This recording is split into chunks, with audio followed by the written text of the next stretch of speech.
We are live. Let's fucking go, Wellington tournament. All you fucking guys out there that fucking doubted me and said Misha Serkinov this, Misha Serkinov this. You guys are, man, that was a really fucking sweet win. Anyways, what's up, guys? We're back. We have a good card this Saturday. We got UFC 272. We got Colby Covington versus Jorge Masvidal. Great card. Can't wait to talk about this card. Good pay-per-view. Before we talk about this card, we'll talk about last card.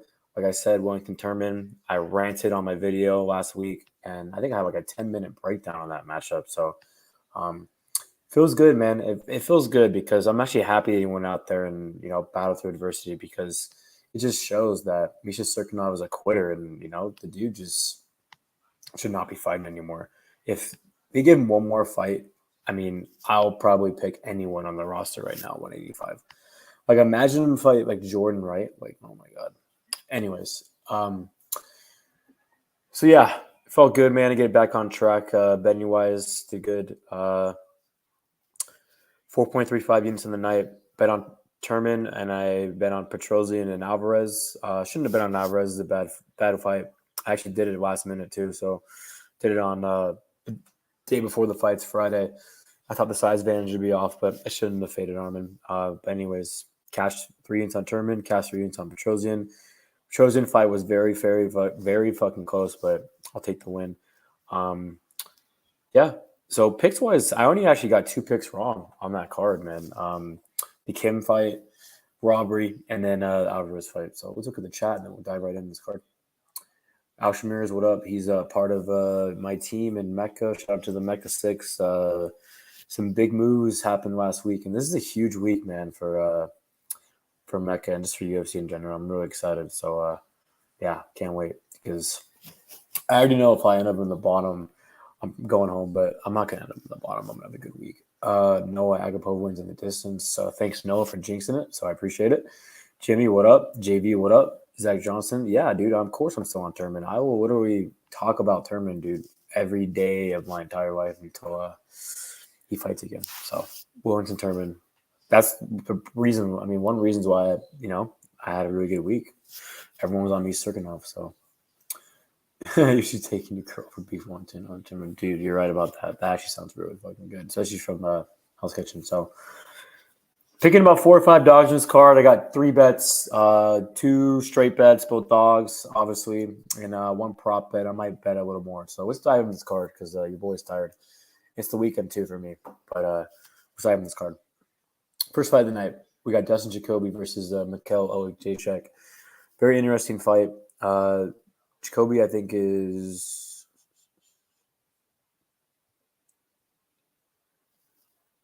like minus 190, and then come back on Oleksiejczuk plus 165. So Jacoby's the favorite. Good matchup. I'm really curious to see how many people are going to be picking Mikhail in the Mecca. But from a pick, I got to go Jacoby here. I think that he's a better fighter. I think that the cardio is huge here. I mean, Oleksiejczuk's a first-round finisher, or bust. I mean, you just watch his fights. He's 4-2 in the UFC, but, I mean, against OSP, he, got broken. And then also his other loss was against Crew, who just ragdolled him. But I thought Bokaskis won that fight. I thought that was a robbery. Same shit happened in that fight. Oleksiejczuk couldn't get the first round finish and he gassed. So, Kudalaba went out there and hurt him in the first round, Jacoby, but Jacoby has a really good chin. All he has to do is survive the first round, and I definitely think that Jacoby's going to get the win. Jacoby has really good kicks. He's very technical. He's coming along. He's 4-1 in the UFC. He should be 5-0. Definitely think that he beat Kudalaba. Like I said, cardio advantage is huge. He has a very good chin. He has a 78-inch reach advantage, and you got Mikhail 74. So 4-inch reach advantage. 5.2 significant strikes landed for Jacoby, 3.03 absorbed, and you got Mikhail 4.8 landed and 3.7 absorbed. So they're both finishers. Mikhail has a lot of KOs. Jacoby has a lot of KOs. Mikhail has a good uppercut, good body shots, but I mean, Jacoby's long and he has really good kicks. Like I said, good knees in the clinch, a good right hand, good jab.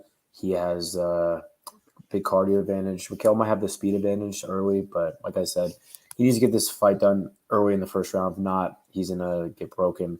And I think Jacoby actually has a grappling advantage too. I know they're both strikers. I don't, Jacoby saying he's gonna get a sub and all that stuff. He could definitely hurt him and get a sub, but a lot of people I think are going to be picking Jacoby by decision here. I'm thinking he's going to finish Mikhail. So I got Jacoby weathering the storm and pretty much dominated this fight and getting Owen Chasers out of there. So, yeah, I'll go with Jacoby.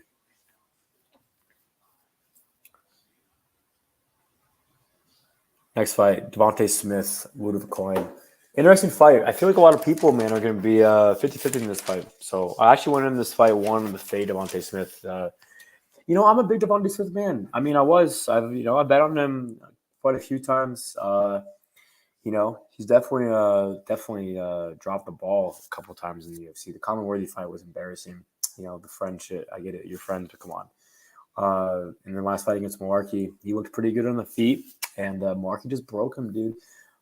This is a different matchup, though. I mean, both these guys are pretty much the same age. You got Smith 28, Klein 27. So Devonta Smith is minus 155, Klein's plus 135. So this is a pick'em fight. Smith's a favorite. Smith has a big speed advantage here. He's a size advantage. Klein's taking this on short notice, and Klein's a featherweight. I know that, a lot of people are saying maybe his cardio will look a lot better at 55 because, he's cutting a lot of weight and stuff. And he's a striker and all that stuff, but Smith definitely has a speed advantage. I think Smith has better boxing. I think Smith has a grappling advantage, but Smith's chinny, man, and he slows down. Klein slows down too. And I know Smith lost to Gunther and all that stuff in the past, but, Klein got dominated against Landwehr, man. That was not a good look. I think if Smith fought Landwehr, he would kill him. You got Smith has 76 reach advantage. Klein has – I don't think I wrote down the reach advantage for Klein, but, yeah, I think Smith has more volume. Klein has pretty much low volume. He's a good left head kick, and he's a good straight left and all that stuff. But like I mentioned, Smith's the bigger dude. He has a grappling advantage. I think that if he's smart, he throws some takedowns. But on the feet, I think Smith's just a lot faster. And, Smith is a good right hand, good jab. I think Smith can kind of pick him apart and get Klein out of there. So I'm going to go Devonta Smith. I'm going to go with a KO. And, yeah, I think a lot of people are going to be picking the upset here. But I like Devonta Smith here. So let's go Smith. Next fight, we got Tim Elliott versus Takir, Ulanbekov. We got Elliott so we got Takir, who's minus 220, Elliott plus 180. Interesting fight. I like Tim Elliott. I think that he's a scrappy guy. He's known for his cardio, good chin, good pressure, but I think he's definitely declining. He's at the end of his career. 2 years younger guy by 5 or 6 years. Takir has a good grappling game. These are both grapplers, I don't see Elliott taking down Takir. Takir, I think, can get takedowns here. Elliott has 56% takedown defense. Takir went out there and took down Bruno Silva 5 times. Masvidal 4 times. Takir actually, he had Nascimento in a nasty mounted guillotine last fight. And Nascimento, dug deep and got out of it. If that shit happens in this fight, I think he's going to sub Elliott. Elliott's been subbed a lot. I think 6 times, something like that. So 5 times. 2-4 in his last 6. Takir's 2-0 in the UFC. He's a Russian. I mean, I'm not picking against a Russian, especially with Tim Elliott. So I'll go with Tim Elliott getting subbed. And I got Takir getting the submission.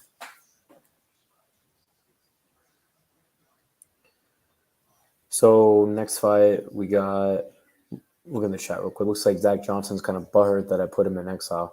Better not get last place, dude. If you get last place, you're going home. I made some really good moves, man. I'm pretty happy with my moves. Yeah, a lot of people are picking Klein probably. Anyways, next fight, Brian Kelleher, Umar Nurmagomedov, Khabib's cousin. We got Umar is minus 1,000. Brian Kelleher plus 165. Whoa, that line's crazy.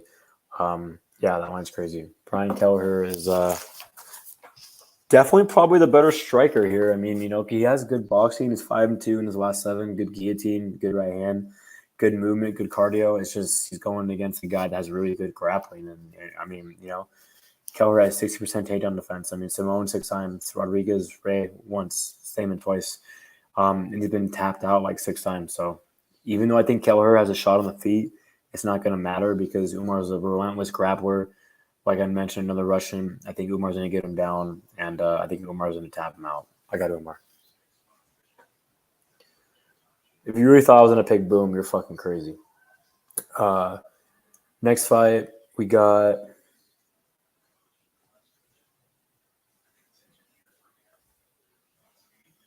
oh, cool. This is a great fight. All right, we got Marina Moroz versus Maria Agapova. This is a banger, man. It's a good fight. We got Ukraine, in the background. Let's go, Ukraine. I feel like this is a big fight for Moroz too in Ukraine. I don't see Ukraine losing this fight. But anyways, back on the matchup. Yeah, this is my first bet of the night, guys. I got 3 units on Moroz, a plus 145. She was like plus 175, and then the line got steamed. Then she was plus 165. I'll settle with plus 145. I think that's a good one. Honestly, even before I take this fight, when this fight got announced a while ago for the first time, I was really heavily Moroz, pretty heavily, Then this fight got announced again, and I watched the tape, and yeah, I like Moroz here, man. Agapova, I'll give her props. She looked good last fight. She went out there and finished Mazzo and all that stuff. And I know that, Moroz faced Mazzo too. But, at the end of the day, Mazzo is a striker, and she's not a grappler at all. And, grapplers are going to give Agapova problems. And Moroz is a very good grappler. I see a lot of people, kind of like the term Mishinov pick. A lot of people are shitting on, Moroz and all this stuff. And I don't think they realize that she has a really good grappling game. And in my opinion, I might be disrespecting Agapova here, but I don't think any girl that got finished by Dobson is going to go out there and beat Moroz.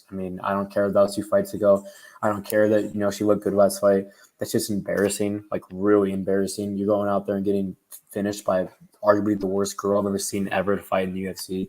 Dobson is a complete bum. She's terrible. She has a bad record. She has bad shin, bad cardio, no striking. And you're going to go out there and get taken down in the first round twice when you're fresh. And then, look good, beat Dobson up a little bit. And then Dobson literally just fucking reverses you and just makes you quit. That shit's embarrassing. I get it. Agapova's 24 years old. She's 2-1 in the UFC and all this stuff. But, come on, guys. Her takedown defense is 33%. She got taken down, like I mentioned, against Dobson. And Cortez took her down 4 times, too. So I know Cortez is a bigger grappler than Moroz, but Moroz is a good grappling game. People are sleeping on her, man. The Masvidal fight, she beat her with the grappling, too. But she throws a lot of volume, too. On the feet, I will say Agapova has more power. Agapova, has a good striking. She has good pressure. She has a good straight left and all that stuff. But I think she's going this fight really emotional. I know they have bad blood and stuff. And especially with all the Russian-Ukraine shit, I don't see Ukraine losing, man. I don't see Moroz losing this fight. I think Moroz took the time off. She hasn't fought in like 2 years. I think she's probably she's going to be looking better, man, for sure. She's 30 years old. She's in her prime. She took 2 years off. She's going to look better. I think she has way more heart than Agapova will ever dream of.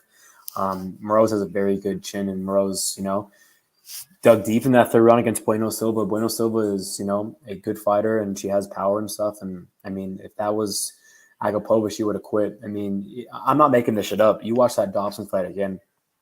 She gassed bad, but she took her down and then got reversed and literally just gave up and quit, dude. Like, that was literally one of the biggest quit jobs I've seen in my life. That's another Misha Serkinov. Like, dude, that shit was sad, man. Like, legit sad. I don't know how you guys are confident in picking a quitter like that, man. And Moroz is pretty fucking good. She's 10-3, 5-3 in the UFC. A lot of people like to talk shit that she throws the air, but she has a lot of volume, dude. She throws way more volume than Agapova. So on the feet, good jab. She's very good in the clinch, good pressure. But, yeah, I do think that she needs to go out there and get the takedowns to get this job done. And I see her mixing it up. I think she has good grappling. Like I mentioned, took down Bueno Silva twice, took down Mazzo once, beat them with the grappling. Yeah, I like Moroz here, dude. She's technical. And one other big asset in this fight that I like, besides the fact that she has more volume, besides the fact that she has the grappling advantage, she's technical in the feet for sure. She throws, like I said, more volume and more heart. That's one of the biggest things, like I mentioned, more heart. But something that I've actually left out is the cardio advantage, man, is huge. Dude, Moroz's cardio is so much better than Agapova. So I got the girl that does more heart. I got the girl that does better cardio. I got the girl that arguably has the better chin. I got the girl that, I mean, Moroz is a really good chin. That's the thing, dude. I mean, it's going to be really tough for Agapova to go out there and finish her, dude. So, yeah, man, I like what I see, dude, from Moroz and, training at ATT. Like I mentioned, 5-3 in UFC, 2-fight winning streak. She's 2-0 at 125. That's another thing. People are sleeping on that, dude. I mean, she's undefeated, man, up a weight class. This is the best weight class for her. Yeah, I like this fight, and I might be surprising people because I think a lot of people are going to be picking her by decision here. I think the Mecca's going to be split, but I'm picking her by finish, man. I think that she's going to go out there and submit Agapova. I'm not a believer in Agapova. She's 24. After that Dobson fight, I'm not a believer. Like, yeah, people's going to say, well, MMA math, Moroz went out there and beat Mazo in decision. Agapova went out there and finished her. To me, that doesn't mean shit because, like I mentioned earlier, Mazo has no grappling. Like, she doesn't. To beat Agapova, if you have decent grappling, you're going to get the takedowns. And Dobson is a fucking terrible fucking fighter. And she got 2 takedowns fresh in that fight. Legit fresh. I mean, dude, Moroz is going to dominate this chick on the mat. Give me Moroz. I'm going to go submission. Got to go with the chick that has way more heart. I'm confident in this pick. Like I said last week with the tournament fight, I'll eat crow if she loses. I don't think she's going to lose. I think she's going to win. And more ways to win from Moroz. So let's get it, guys. Nice fight. We got Nikolai Negumereanu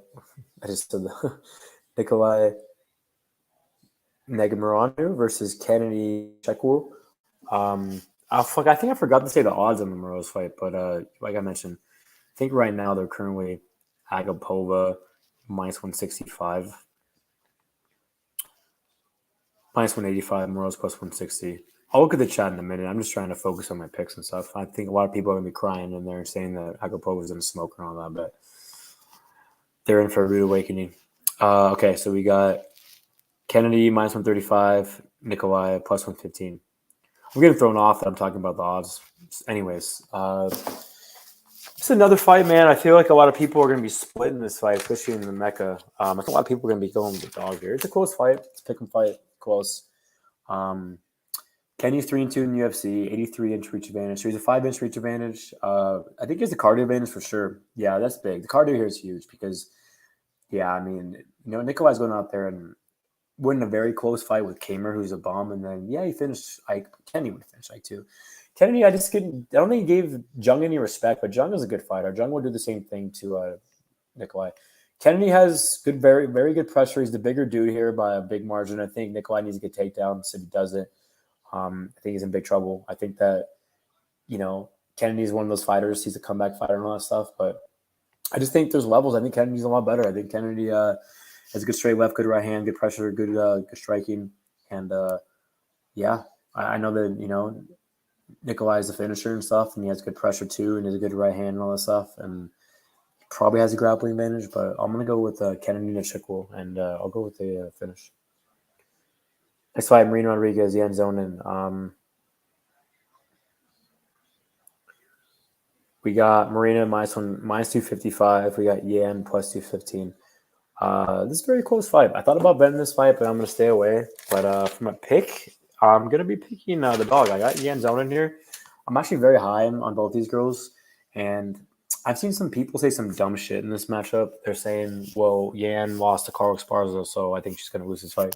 That doesn't really mean anything in this matchup because they're both strikers. I mean, they're both the best fighter that anyone's fought striker-wise by far. I mean, Rodriguez hasn't fought any strikers on the level as Yan. I mean, yeah, Marina's good. I like Marina. I've bet on her. She's one of my girls and stuff, I like betting on. But she's going out there and beating Mackenzie Dern, Ribas, Watterson, Hebos.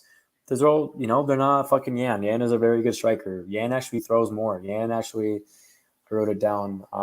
Yan lands 5.95 significant strikes. I mean, you got Rodriguez who is 5.05. I mean, dude, Yan throws more. Yan has 62% striking defense. Marina is, I think, 58. So, I mean, Yeah, Marina's been throwing a lot in the last couple fights because of 5 rounds. But yeah, Yan throws a shit ton, dude. Yan has a lot of volume for days. Yan has very good boxing, a good jab, good pressure game. Like I mentioned, more volume. She does have the speed advantage too. Rodriguez is, good in the clinch, good elbows, good pressure, good jab. So it's gonna be a very good striking fight. It's gonna be a back and forth, I think, war. And you got two good fighters who are good strikers. I'm gonna go with the dog. I think that Yan is, like I said, better boxing. She has a speed advantage. They both have good cardio. She actually has the better grappling too. I don't know if she's gonna go out there and use it, but I think she can get takedowns here. I'm gonna go with the end zone and winning a very, very, very close decision. Let's look at the chat.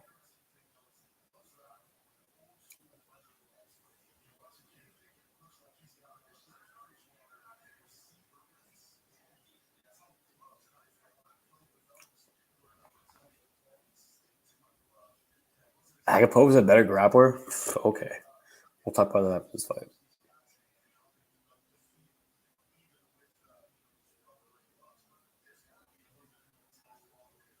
There's too many comments to even say this or to even reply to. I need to dive in this card.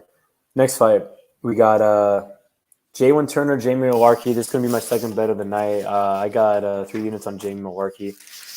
I actually like Jalen Turner, man. He's a SoCal guy. I basically pick him every fight. I bet on him before multiple times. I bet on him last fight. Yeah, I'm getting thrown off. I'm not doing these odds anymore because okay. Anyways, current line is next week. I won't do that, but Jamie Mullarkey. No, so you got Jalen Turner is minus 150, Mullarkey's plus 130. So I like Jalen Turner. I just think that this is a good matchup for Mullarkey. I think a lot of people are counting him out. Mullarkey has more, has a lot of advantages in this fight. I think that Turner's a better striker. I think Turner's a bigger dude. I think Turner, fights very long and stuff, but I don't think anyone out here in the breakdowns that much that picking Turner is talking about the guy's chin. I mean, he's been knocked out 4 times. Honestly, I think it's 5, but like one of the fights got like I remember because dude, Jalen Turner's a SoCal guy. I know a lot about him. I've known about him for a while. One of his KO losses, I think this got rid of it. I think like something happened or something. Like maybe it was a no contest. I don't know, but he's been knocked out 4 or 5 times, and the dude. I know he's knocked out against Luque and stuff, but he's been knocked out against bombs in the regional scene too. I mean, Marky's been knocked out too and all, but I mean, against Volkanovski, the featherweight champ, and then another guy, but that was a featherweight. I mean, Marky's, hasn't been knocked out at a lightweight. I think that Mullarkey has the grappling advantage here. I know Turner has good jiu-jitsu and all that stuff, but I think Mullarkey can definitely watch the Favola fight and kind of follow that game plan. I hear people saying that Favola is a better grappler. I think Mullarkey's just a lot better than Favola. I think Mullarkey pushes that same pace, and I think that's how you're going to beat a guy like Turner. You're going to have to push the pace, get in his face, and give him the room to breathe. And I think Mullarkey can get takedowns. I think Mullarkey, has good striking. He has good boxing. I obviously, like I said, Turner has a better striking, but I think Mullarkey can hurt him and get him out of there too. So I think he needs to survive the first round, kind of like Devonta Smith, and then after that, he's going to break him. I mean, the pressure, the pace. This guy's a dog. I think he has more heart. Definitely grappling advantage. I mean, the guy dominated ZM on the ground game. 5 takedowns. He took down Riddell 3 times. So yeah, usually more. I mean, after the Riddell fight, we kind of not even really the Riddell fight. Mullarkey's been known for his grappling and stuff, but his striking's actually been looking pretty good. So yeah, I got the guy that I think is more durable. I think that when the going gets tough, I think Turner, I don't know if he can win a dogfight. I don't. Being knocked out all those times, man. I don't think he can win a dogfight. I think Mullarkey needs to make it a dogfight, which is what he does most of his fights. I was very impressed with Devonta Smith. I mean, dude, he broke him bad, man, with the body shots and just the pace. I mean, if you go out there and let Turner dictate the pace and fight long, you're going to get picked apart. But, I mean, if you go out there and do what you always do in your fights and push the pace, get in your face to make it a dogfight, mix it up with grappling, he's going to win, dude. So I got Jamie Mullarkey. I think that he'll survive the first round and weather the storm and get turned around there, man. So give me Jamie Mullarkey.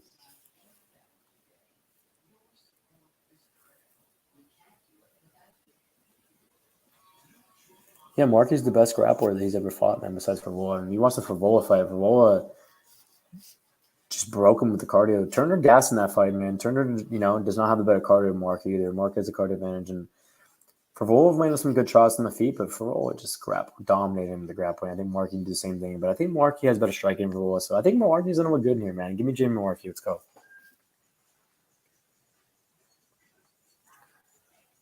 All right, main card. We're not even doing the odds. We're just going to go through this. Survey Spivak, Greg Hardy. Interesting fight.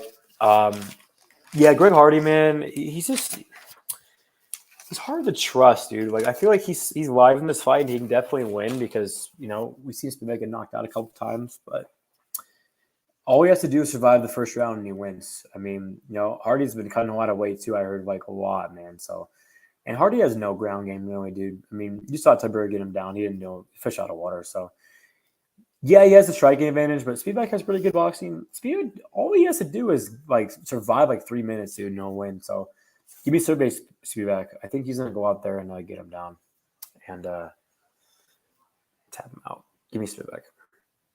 Kevin Holland, Alex Oliveira. Third and final bet. I got Kevin Holland 1 unit at plus 800 by submission, club and sub. I think that obviously this is a very good fight for Kevin Holland. I don't think anyone's going to be picking Alex Howboy out there.